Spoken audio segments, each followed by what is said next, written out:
Le procès de Laurent Gbagbo et de Charles Blé Goudé s'ouvre le jeudi 28 janvier à la Cour pénale internationale CPI. Les deux hommes sont accusés pour leur responsabilité pénale individuelle dans 4 chefs de crimes contre l'humanité qui incluent des meurtres, de viols et d'autres formes de violences sexuelles, d'actes inhumains et d'actes de persécution. C'est en mars 2015 que la Chambre de première instance de la CPI a joint les dossiers concernant les deux hommes, étant donné que leurs rôles dans les crimes présumés sont étroitement liés. Cette instance explique également que les éléments de preuve qui seront présentés dans les deux affaires sont en grande partie les mêmes. Les faits de ce procès sont liés à la crise post-électorale que la Côte d'Ivoire a traversée entre 2010 et 2011, lorsque Laurent Gbagbo refuse d'accepter la victoire d'Alassane Ouattara à l'élection présidentielle du 28 novembre 2010. Ce refus de se retirer de la présidence a entraîné un conflit armé au cours duquel au moins 3000 civils ont été tués. Arrêté le 11 avril 2011 par les autorités ivoiriennes, Laurent Gbagbo est transféré à l'Haye en novembre 2011.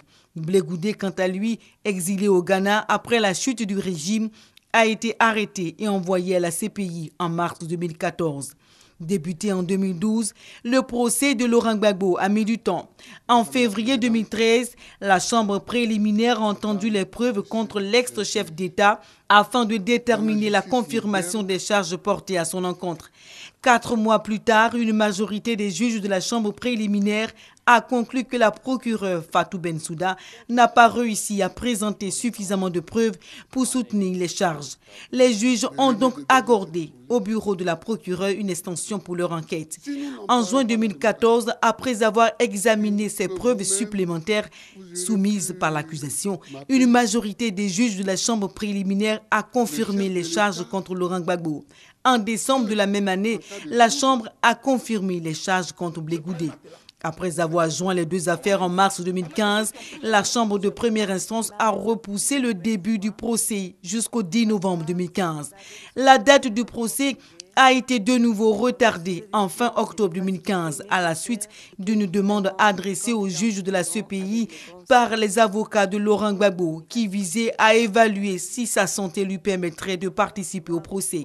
En novembre, la Chambre de première instance a entendu les arguments de la procureure et de la défense et a conclu, en se basant sur l'opinion unanime de 3 experts médicaux, que Laurent Gbagbo était apte à subir son procès. Laurent Gbagbo est le premier ancien chef d'État à être jugé par la CPI. Son procès envoie un message clair que la justice peut atteindre tout le monde en cas de commission de crimes graves. Blé Goudé est aussi à la barre pour son rôle dans la suite des événements, car il a dirigé un mouvement des jeunes patriotes, mouvement pro-Gbagbo visant à maintenir l'ex-président au pouvoir par tous les moyens. Le procès conjoint devrait révéler les abus commis pendant la crise post-électorale en Côte d'Ivoire entre 2010 et 2011. Le procès de Laurent Gbagbo est la volonté de la justice internationale d'obliger les anciens chefs d'État accusés de graves crimes à rendre des comptes devant la justice.